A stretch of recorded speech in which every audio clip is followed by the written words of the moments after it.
Hi, welcome back to Golf Training Hacks. So do you sit a lot? Well, if you sit more than 6 hours a day, you're considered sedentary. That is, unless you do a lot between the time when you're sitting and going to bed. And if you work in an office, it's not so hard to accumulate those 6 hours between sitting in the office and commuting. Now, the second question I have for you is, do you have back pain or some kind of back problem? Because often sitting and back issues go together. And here's why. Sitting weakens the postural muscles. It weakens your back muscles, it weakens your hip muscles, and it weakens your abdominals. It also makes your hip flexors tight. Now that combination creates a misalignment in your hips. Now since your spine sits on your pelvis, if your pelvis is misaligned, then your spine is going to be misaligned.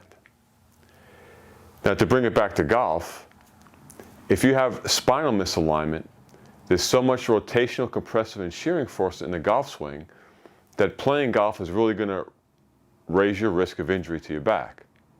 That is, unless you do something to reverse the impacts of sitting. And that would be strengthening those postural muscles and loosening up the hip flexors that are pulling your pelvis out of alignment. So in this video, we're going to help you loosen up those hip flexors and improve the strength in your postural muscles. So let's get started. One way to get some release in these tight hip flexors is to use a softball and do some self-massage. Now don't forget, the hip flexor attaches into the interior of your leg, it goes over your hip and attaches into your lumbar spine. So I'm going to lay on this softball, I'm going to put this softball right here on my hip. So if that's the pelvis plate, I'm just going to put it right there and I'm going to breathe into it. Deep diaphragmatic breaths, inhaling and exhaling through my nose. That's going to send a parasympathetic signal or a relaxing signal through the neurological system that this position I'm in is okay, it's not a threat, and we can relax these hip flexors. So I have that softball right on the pelvis. Now I'm going to take some deep breaths and let that ball sink right into the muscle structure that I'm trying to work on, that hip flexor. I'll take a deep breath inhale. Deep diaphragmatic breaths, inhaling and exhaling through your nose.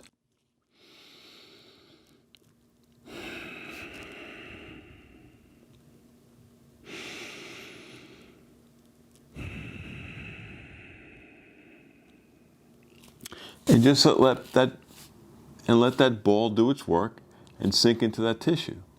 If it's too painful, and it may be very painful, you may have may be very tight and very stiff, and it's hard to just sink into this.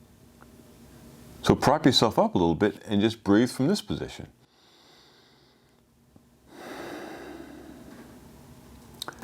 You go to where you can. It's up to you, but you don't want to be in too much pain. You want to begin to get gradual releases in the muscle, and muscle tissue will release to diaphragmatic breathing, relaxing, and pressure. So that's one way to get some release into a tight hip flexor. So your hip flexor actually, it's called the psoas, P-S-O-A-S, attaches here, goes over your pelvic bone, and attaches into your lumbar spine. So it's a very important muscle. We really need to loosen this up because when it gets tight, it's pulling your hips forward, and that really affects your spinal alignment. And if your spinal alignment is off, with all the rotational force in the golf swing and the compressive and shearing forces, misaligned spine and the golf swing is really not a good thing. You're really setting yourself up for some back pain and back injury. So we're going to take the roller, and I'm going to put it right in here, right in the plate of your pelvis.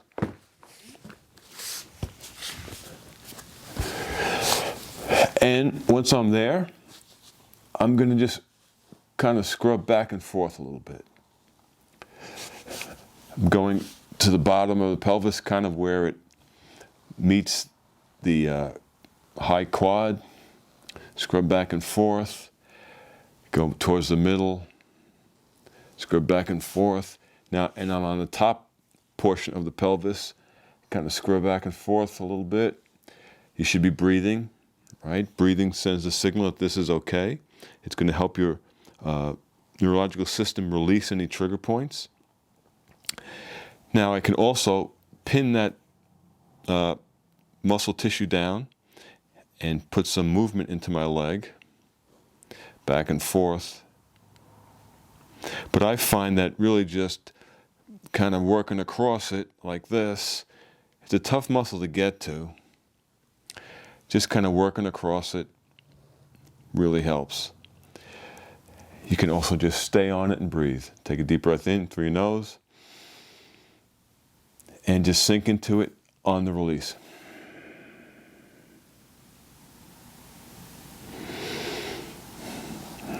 Okay, so that's one way to start working your hip flexor to get some more pliability into it. So to work on the upper thigh, I'm going to put the roller here, and I'm going to go from about here up into the pelvis.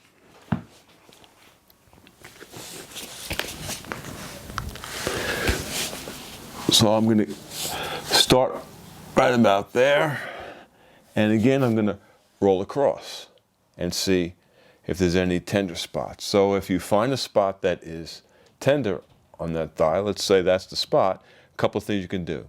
As we did with the hip, you can roll across it, and you got to be breathing, guys. So I'm talking, but what I should be doing is just breathing. So in through your nose, and out through your nose. You have to send neural signals that these positions that you're in are okay. That's one way. The other way is I can contract and relax. So I'll take a deep breath in, and I'll contract my quad for, let's say, 4 seconds. 1 1,000, 2 1,000, 3 1,000, 4 1,000, and then release the breath through my nose. And as I release, I'm releasing that contraction. So take a deep breath in, contract, 1 1,000, 2 1,000, 3 1,000, 4 1,000, and release. So that's the second way you can do this. Find another spot possibly. Maybe that's a spot that hurts. It can be off to the side of your leg a little bit. So let's say that's the spot that I want to work on. You can also move your leg back and forth. So you're kind of tacking that trigger point down and moving it back and forth. Okay, so you can rock across, you can contract and relax, and you can move your leg to get some movement in that as you tack that trigger point down. A great way to strengthen your abs, strengthen your glute max, and open up these hip flexors is to do an elevated rock. And let me show you how to do that. To do an elevated rock, you want to start in this, all fours position. Put your feet up, get down into a squat position, and then rock forward. Get down into a squat position and come forward. Now, as I'm going forward, I am squeezing my butt. I'm trying to drop back into a deep squat and squeezing. Now you could play around with your hand position. You could go a little bit further out. Squat back, squeeze. Look up, look through your legs. Look up, look through your legs. And as I come into this position, I'm squeezing my legs and my butt.